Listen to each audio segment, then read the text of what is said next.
जी तो ही ऐसी चाहिए सब ही की सहिले, घट घट में प्रभु रमि रहो उत्तर का को देहि। ऐ भक्त हृदय, प्रेमी हृदय, तुझे ऐसा चाहिए कि तुझे सबकी सह लेना चाहिए, किसी को उत्तर मत दो। कोई तुम्हें गाली दे रहा है, निंदा कर रहा है, अपमान कर रहा है, चुपचाप सह जाओ। क्यों? घट घट में मेरा प्रभु रमा हुआ है, वही मुझे पुष्ट करने के लिए ये अपमान, ये निरादर, ये निंदा आदि की लीलाएं कर रहा है। शांत भाव से सह जाओ, आप महान बन जाओगे।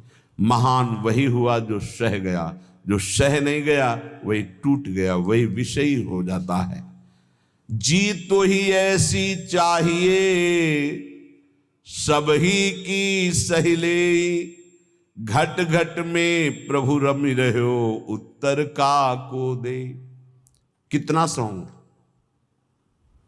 कितना सहूं, कब तक सहूं? तो बोले एक बार तो मरना ही है ना, मृत्यु तो एक बार आएगी ना, मरने तक सह लो। देखो, तन छुट बेलो हद है सहिले मन धरि धीर। अये धैर्यवान उपासक, बहुत तो बहुत शरीर ही छूट जाएगा, वो तो एक बार छोड़ना ही है, दो बार तो नहीं छोड़ना, और वो अपने नियत समय पे छूटेगा। चुपचाप सह लो। जैसा लिखा है ऐसा महापुरुषों के जीवन में पाया गया। तन छुट बेलो हद है सहिले मन धरि धीर, क्यों इतनी ममता करे कोटिन छाड़े शरीर। करोड़ों शरीर छोड़ चुके हो, एक बार प्रभु के लिए इस शरीर की ममता छोड़ दो। जैसा विधान हो चुपचाप उसे सहो, देखो उन्नति हो जाएगी, आपकी अध्यात्म उन्नति हो जाएगी। क्यों काहू को बावरो अपनो दुख बताए। गांठ बांध लो, अपनी पीड़ा अपने हृदय की हमारे हृदयेश्वर प्रभु जानते हैं। किसी से भी मत कहो, किसी और के कहने से, वो खुद पीड़ा युक्त है, वो खुद प्रभु के आश्रित है, तुम भी प्रभु के आश्रित हो, क्यों किसी से कहते हो?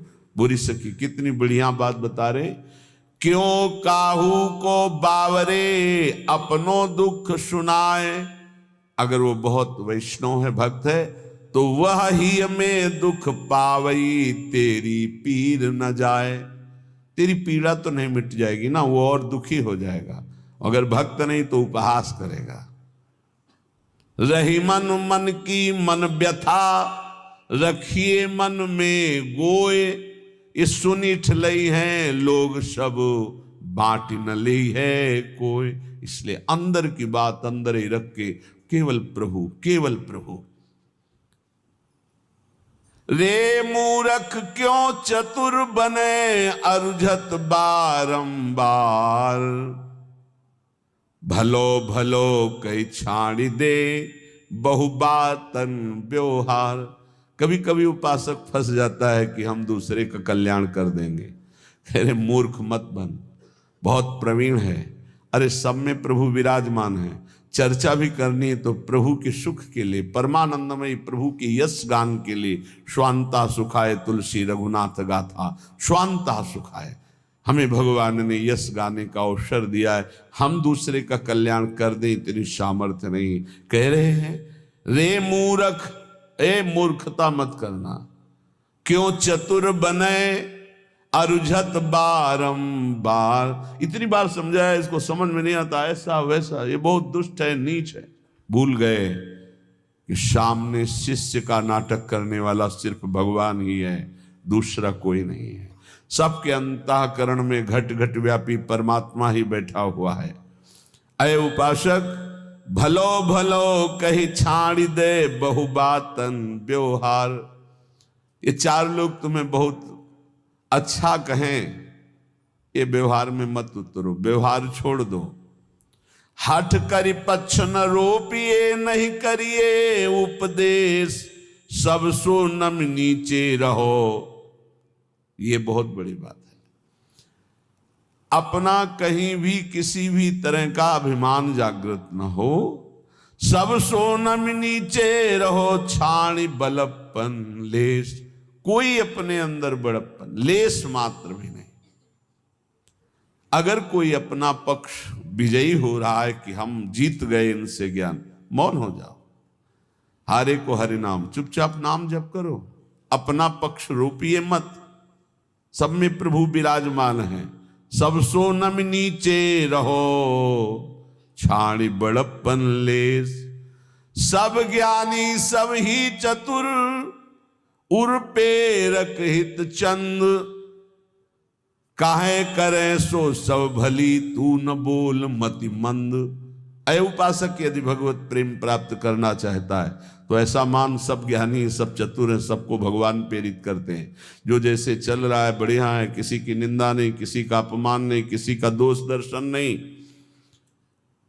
तू बोल मत, किसी की निंदा मत कर, धैर्य पूर्वक केवल अपने भजन में रहे, फिर तेरे अंदर प्रेम प्रकाशित होगा। कठिन पीर है प्रेम की बिरला जाने ताहि, और जे जाने ते कहे नहीं सहे सराही सराही। प्रेम ये जानने में आने वाला विषय नहीं, इसीलिए कभी प्रेमी कोई अनुभव नहीं होता कि मैं प्रेमी हूं, मेरे में प्रेम बढ़ रहा है। अगर ऐसा अनुभव तो अहंकार बढ़ रहा है, प्रेम नहीं। कभी ज्ञानी को यह ज्ञान नहीं होता कि मैं परम ज्ञानी हूं, मैं पूर्ण बोधवान हूं, कभी नहीं होता। और मैं अज्ञानी हूं, मुझे बोध नहीं, ऐसा भी नहीं होता। ना वो ये बोल सकता है कि मुझे पूर्ण बोध हो चुका है, क्योंकि ये किसको बोध हो रहा है? अहंकार को। और ये भी नहीं कहा जा सकता कि मैं अधूरा हूं। ना अधूरा ना पूरा, वही सच्चा पूरा। वैदिक सिद्धांत की बात। ऐसे ही प्रेम में कभी पूर्णिमा नहीं होती। प्रेम सदा बढ़िबो करे प्रतिक्षण वर्धमानम। ज्यों शशि कला सुबेश, सच माने चंद्रमा जैसे कि अपनी कलाओं से बढ़ता रहता है। पर या में पूनो नहीं ताते कबहू न शेष। इसमें कभी पूर्णिमा नहीं होती प्रेम में, ये बढ़ता ही चला जाता है। अब प्रेमी को ये अनुभव नहीं होता कि मेरे में प्रेम है। अगर अनुभव होता है तो अभी अहंकार शेष है, वो अत्यंत दैन्य रहता है, उसको अपने अंदर प्रेम की कमी दिखाई देती है, वो रोता है प्रेम के लिए। जब उपासक अपने आराध्य देव के निरंतर चिंतन में चित्त को डुबोता है, संसार से पूर्ण रूप से उदासीन हो जाता है, तब उसके अंदर की विशुद्ध प्रेम वृत्ति, ममतामयी वृत्ति अपने आराध्य देव में लगती, तभी ये दिव्यता अध्यात्म की उसमें जागृत होती है। श्रीपाद प्रबोधानंद जी महाराज कह रहे हैं, बहुत बढ़िया श्रीधाम वृंदावन की महिमा का ऐसा रसास्वादन करा रहे हैं कि जीव का परम कल्याण हो जाए। दविष्ठे यस्तिष्ठे दति कृति निष्ठा कुविषये सकृत वृंदाट व्यास तृणकमपि वंदेत सुकृति सतत प्राणस्योच्छृंखल निखिल शक्ति करुणया ध्रुवम देह शांति हरिपदमलभ्यंच लभते। ध्रुवम सत्य, देह शांति, शरीर पूरा होने के बाद हरिपद मलभ्यंच लभते। अलभ्य लाभ हरिपद परम पद की उसे प्राप्ति होती शरीर छूटने के बाद। किसको? बोले दविष्ठे यस्तिष्ठे दति कुकृति निष्ठा कुविषय। कुकृति निष्ठा, गंदे आचरण करने वाला निष्ठा पूर्वक, मतलब महापापी। कुविषय, गंदी बातों में, गंदे विषयों में जिसकी निष्ठा पूर्वक पाप रति है, वो तो वृंदावनवासी होगा। बोले नहीं, दविष्ठे यस्तिष्ठे दविष्ट, दूर देश में रहने वाला, घोर पापाचरण करने वाला, कुकृति निष्ठा पूर्वक कुकृति गंदा आचरण करने वाला, जैसे इस समय आराधना, उसका जीवन ही ऐसा है, गंदे आचरणों का निष्ठा पूर्वक आचरण करना, एकदम महापापी। दूर देश में रहता है, महापापाचरण करता है, पर संयोग वशात सुकृति जनों के संग में वो एक बार वृंदावन आ गया। संयोग वशात उसकी दोस्ती किसी ऐसे से हो गई, चलो यार एक बार वृंदावन चल, नहीं हमें कोई मत, हमारे साथ चलो, पैसा हम लगाएंगे, आपको खवाएंगे पियाएंगे, घुमा के ले आएंगे, यार चलो ना। अब वो चल पड़ा। सुकृति, किसी पुण्यवान के प्रभाव से वो वृंदावन आ गया। उसकी कोई रुचि नहीं, कोई श्रद्धा नहीं, कोई निष्ठा नहीं। सकृत, एक बार वृंदाटव्यास्तृणकमपि वंदेत सुकृति। अब उसने चलो बिहारी जी के दर्शन करे आवे, अब उसके साथ गया। जैसे यहां कई ऐसे दर्शन में आते हैं सुबह कि वो स्वयं नहीं आए, उनकी कोई श्रद्धा नहीं, उनको लाया गया है। जैसे किसी श्रद्धालु गृहस्थ की गाड़ी का वो ड्राइवर है, या कोई ऐसे घर का कोई सदस्य है, सब चल रहे हैं तू भी चल, तो उसकी चेष्टा दिखाई देती है कि ये श्रद्धा से नहीं आया, इसे जबरदस्ती लाया गया है। वो खड़ा है, ऐसे देख रहा है, दृष्टि गई, उसकी ये मुद्रा और उसके देखने का तरीका बता रहा है कि वो श्रद्धा से संत दर्शन के लिए नहीं आया। क्योंकि हजारों हृदयों में जो उल्लास दिखाई देता है, राधा राधा नाच रहे, रो रहे, उत्साहित हो रहे, उसमें कोई फर्क नहीं। लेकिन उसका पुण्य उदय हो गया। पुण्य पुंज बिन मिले ही ना संता। क्या पुण्य उदय हुआ कि उसकी नौकरी लग गई ऐसे परिवार में जो भक्त है, वो ड्राइवर है, या उसका जन्म हुआ ऐसे परिवार में जो भक्त है पर वो बिल्कुल अभक्त है, उसके कोई न संत में श्रद्धा है न भगवान में श्रद्धा है, पर उसके कल्याण का योग बन गया। श्री धाम वृंदावन आया और यहां तो कह रहे वृंदाटव्यास तृण कमपि, एक तृण तिनका, उसमें भी उसकी नमन क्रिया हो गई, प्रणाम कर लिया। तो उसने प्रणाम नहीं किया। कईयों को देखा कि जब दृष्टि में दृष्टि मिला के तुमको अपने आप ऐसे वो यंत्रवत ऐसे होना पड़ेगा तुम्हें, और जिनकी उपेक्षा कर दी गई, मंगल ही होगा तुम्हारा। आए हो किसी भी भाव से खड़े हो, तुम्हारा मंगल ही होगा। अब यहां से अमोघस्य, अब उनके जीवन का उत्थान शुरू हो गया। एक तृण की वंदना कर दे, एक तृण की वंदना, वृंदावन के एक तिनके को प्रणाम कर ले। इसलिए उद्धव जी ने कहा मुझे तृण बना दो, गुल्म लता औषधि बना दो।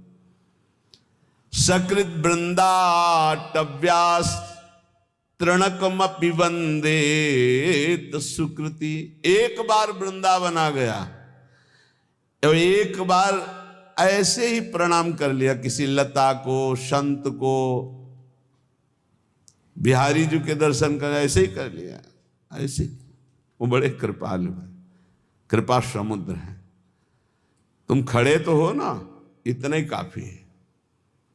तुम क्या देखने के लिए खड़े हो ये हम नहीं देख रहे। तुम खड़े हो, आकर खड़े हो, दरबार में आ गए श्री जी के, और किसी भी भाव से आए हो तो तुम्हारे भाव का प्रभाव नहीं है। यहां सत्तारणीकृत स्वभाव उनके स्वभाव का, तुम्हारे भाव का नहीं। वृंदावन ही प्रभाव सुन अपनो ही गुण देत, अपना प्रभाव करेगा वृंदावन। ये अगर श्लोक सुनने को मिल जाए तो हमारी प्रार्थना है, जहां जहां तक कान में शब्द जाए।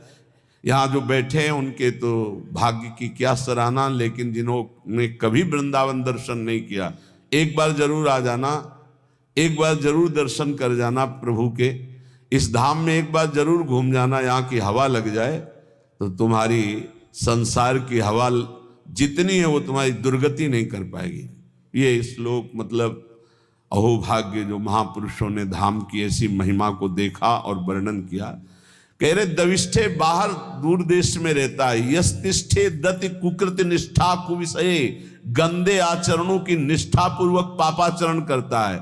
और सकृत एक बार किसी सुकृति जन के संग वृंदावन आ गया और वंदे तृणकमपि, एक तृण की, लता की, बिहारी जू की, संत की, ब्रज किसी की भी वंदना कर दी, प्रणाम कर दिया, तो बोले सतत प्राणस्योच्छृंखल निखिल सकते करुणया ध्रुवम देहस्यांते हरिपदमलभ्यंच लभते।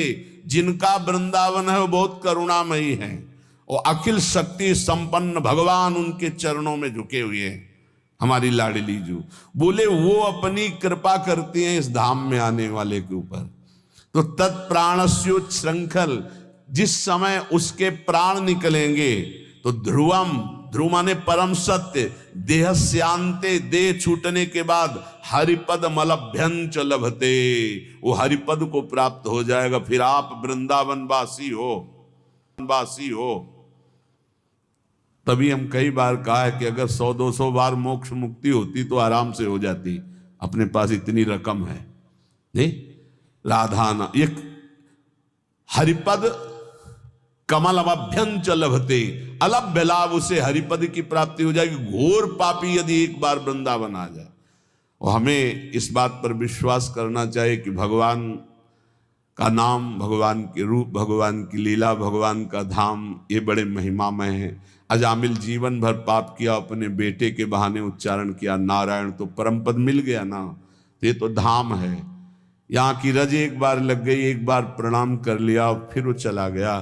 तो निष्ठा पूर्वक पाप करने वाला जब शरीर छोड़ेगा तो सातत प्राणस्योच्छृंखल निखिल सकते, निखिल शक्तियों के स्वामी भगवान श्री हरि, जिनके अधीन जाके अधीन सदा सांवरो, वो करुणया, वो करुणा की मूर्ति लाडली जू कि एक बार वृंदा सखी ने देखा कि धाम की सीमा में प्रवेश हुआ, मेरी लाडली जू का एक कृपा पात्र हो गया। तो अब वो कहीं भी जाके जब शरीर छूटेगा तत्प्राणस्योच्छृंखल, तो करुणया, श्री जी की करुणा से उसका शरीर जब अंत में होगा तो हरिपद मलभ्यंच लभते, अलभ्य लाभ, उसे भगवत प्राप्ति हो जाएगी। कई बार कहा है आप लोगों से कि निश्चिंत रहो, आपका पास बन गया है, आपका पास बन चुका है। क्यों? बोले हमारे माई श्यामा जी को राजी हमारा पास है, हम वृंदावन, प्राण वृंदावन सर, एक बार प्रणाम की बात कही, हमारा तो जीवन वृंदावन है। कुबेराणाम कोटिर हसति धन संपत्ति भी रहो।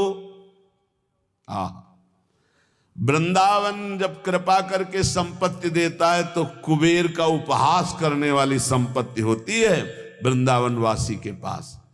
कुबेर के पास पांच भौतिक माइक संपत्ति है, लेकिन वृंदावन वासी को प्रिया प्रीतम की प्राप्ति होती, दंपति संपत्ति पाइए। बोले कुबेराणाम कोटिर हसति धन संपत्ति भी रहो। कुबेर एक नहीं, करोड़ करोड़ कुबेर ऐसे भी उपहास के योग्य हो जाते हैं जो वृंदावन वासी को संपत्ति मिलती है। जैसे आप अपने मकान को अपना मानते हैं, संपत्ति को अपना मानते हैं, से पूरे निकुंज को सहचरी अपना मानते हैं। उसके प्रिया प्रीतम, उसका संपूर्ण निकुंज, संपूर्ण वैभव उसी का। ऐसा अनुभव नहीं होता कि इनके भी प्रिया प्रीतम है। अब वो अंतर की बात शायद पकड़ पाओ कि ना पकड़ पाओ। एक ही मन है निकुंज में, दूसरा नहीं है। एक ही मन है, अनंत सहचरियां एक मन, एक ही वृत्ति है। जैसे एक सहचरी पान की बीड़ी पवारे प्रिया प्रीतम को, तो हर सहचरी का मन उस समय पान की बीड़ी ही पवा रहा है। एक सहचरी आनंद मगन होकर प्रिया प्रीतम को गान सुना रही, तो हर सहचरियों का मन गान में, मतलब वहां दो मन नहीं है। अब वो अलग अलग मन वाले, अलग अलग बुद्धि वाले और पार्थिव क्षमता वाले कैसे आप अनुमान भी नहीं लगा सकते। संपूर्ण निकुंज मेरा, क्योंकि मेरी प्रिय सखी श्री किशोरी जो है, मेरी सखी है, मेरी स्वामिनी है, मेरी किशोरी जो है। तो कुबेराणाम कोटिर हसत धन संपत्ति भी रहो।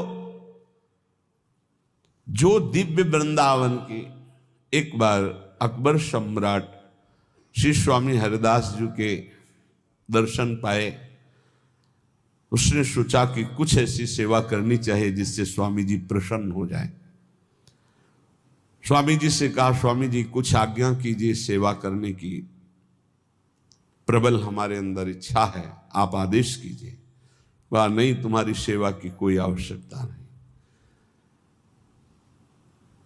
स्वामी जी प्रार्थना है, कोई सेवा तो बता दी। तुमका तुम सेवा करने लायक ही नहीं हो। तो उसने कहा, ऐसा क्यों? बोले, तुम्हारे पास संपत्ति ही नहीं कि सेवा कर सको।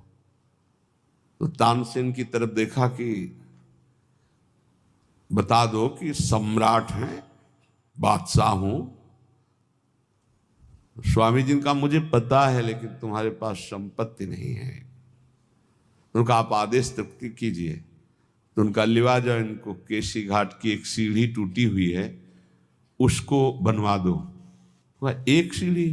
बोले, जाओ तो तुम। जब वहां गए तो दिव्य रत्नों से जटित यमुना की वो सीढ़ी लौट के आए, चरणों में गिरे, बोले नहीं है, हमारे खजाने में रत्न ही नहीं है जिस रत्न की दिव्य वृंदावन की झांकी करा दी। इसीलिए जो भक्त नामावली गान करते हैं तो भगवत रसिक जी ने इसीलिए उसको कि उसको सौभाग्य मिल गया स्वामी जी की कृपा से, स्वामी श्री हरिदास जी का दर्शन और उनकी कृपा से दिव्य वृंदावन की झांकी, क्योंकि ललिता जी के साक्षात स्वरूप हैं। कांप गया और लौट के आया कि स्वामी जी परम सत्य बात है, मैं सीढ़ी का कोना भी नहीं बना सकता, क्योंकि जिन रत्नों से सीढ़ी बनी हुई है वो रत्न ही नहीं हमारे पास। तो क्या कह रहे, कुबेराणाम कोटिर हसति धन संपत्ति भी रहो। जो वृंदावन वासी श्यामा श्याम के उपासी को वैभव मिलता है, करोड़ों कुबेरों का उपहास करने वाला वैभव होता है, अर्थात करोड़ों कुबेर भी उसकी समानता नहीं कर सकते। तिरस्कुर्या द्वर्या नपि सुरगुरुन बुद्धि विभवई। जो वृंदावन उपासी है उसको ऐसी बुद्धि प्राप्त होती कि बृहस्पति जी का उपहास हो जाए। बृहस्पति जी की भी क्षमता नहीं। जो वृंदावन वासी की बुद्धि में प्रवीणता आती, क्या प्रवीणता आती? बृहस्पति जी देवगुरु हैं, लेकिन वो वहां से ये नहीं देख सकते कि प्रिया प्रीतम के मन में क्या चल रहा है। और वृंदावन वासी राधा उपासी मन मन की रुचि जानी नेह विधि अनुसरे। प्रिया प्रीतम के मन में क्या चल रहा है ये जानकर प्रिया प्रीतम की प्रेम पूर्वक सेवा करते हैं। मन मन की रुचि जानी, प्रिया प्रीतम के मन की रुचि जानकर, ये बृहस्पति जी में सामर्थ्य नहीं। प्रिया प्रीतम को कैसे सुख पहुंचाना है ये बृहस्पति जी की बुद्धि। संपूर्ण बृहस्पति जी का ज्ञान उद्धव जी को प्राप्त है। बृहस्पति जी गुरु हैं उद्धव जी के, लेकिन उद्धव जी जब वृंदावन में आए तो अपने को ज्ञानहीन पाया। गोपियों के समक्ष और चरणों में लौट गए, बोले अभी तक मुझे इसका परिचय ही नहीं था। तो जिसे बृहस्पति जी को भी परिचय नहीं है वो है वृंदावन प्रेम रस। यहां कह रहे श्रीपाद की जो वृंदावन के राधा चरणारविंद की उपासना करता है उसकी बुद्धि में जो बात आती है वो बृहस्पति जी की भी बुद्धि में नहीं। तिरस्कुर्या द्वर्या नपि सुरगुरुन बुद्धि विभवई। सुरगुरु बृहस्पति जी की बुद्धि का भी तिरस्कार करने वाला ज्ञान, अद्भुत प्रेम वृंदावन उपासक को प्राप्त होता है। अशोच्या स्त्री पुत्रादिभिर्षम ईड्यो हरिरसात् छुको प्रहलाद्यरति कृधि वृंदावन बने। श्री सुखदेव जी प्रहलाद आदि जिन प्रभु की रति को प्राप्त हुए, आश्चर्य की बात है, बड़े सोच की बात है कि लोग स्त्री पुत्र आदि में आसक्त होकर ऐसे मानव देह को भगवान की भक्ति प्रेम रस में ना डुबो करके व्यर्थ में नष्ट कर देते हैं। श्रीपाद का कहना है कि जहां ऐसा वैभव मिलता है, जहां ऐसी बुद्धि मिलती है, जहां का ये प्रभाव है कि एक बार आ जाए, प्रणाम कर ले इस भूमि को, तो उसको अंतिम समय परम कल्याण की प्राप्ति होती है। तो अपने परिवार के राग में फंसकर, मोह में फंसकर पापाचरण करते हुए जो जीवन व्यतीत करते हो, तो ये व्यर्थ जीवन है। इसको सार्थक करने के लिए निरंतर नाम जपने का अभ्यास करो। कभी कभी वृंदावन आकर दर्शन कर जाओ। जो कर्म करते हो पापाचरण उसमें ना हो, वो कर्म भगवान को अर्पित करो। इसी जन्म में